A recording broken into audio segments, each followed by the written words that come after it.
আব্বা আব্বা আব্বা হ্যাঁ বেটা ক কি হয়েছে তোর শ্বশুর বাড়ি থেকে তো ডাক্তার আছে শ্বশুর বাড়িতে ডাক্তার আছে জানাম তো কিসের জন্য ডাক্তার আছি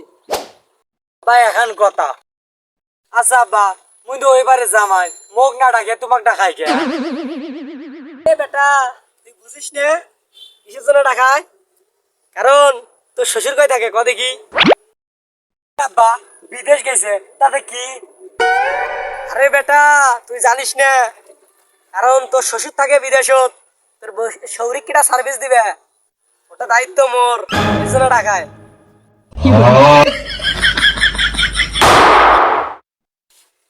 জাতের কি আছে রে এটা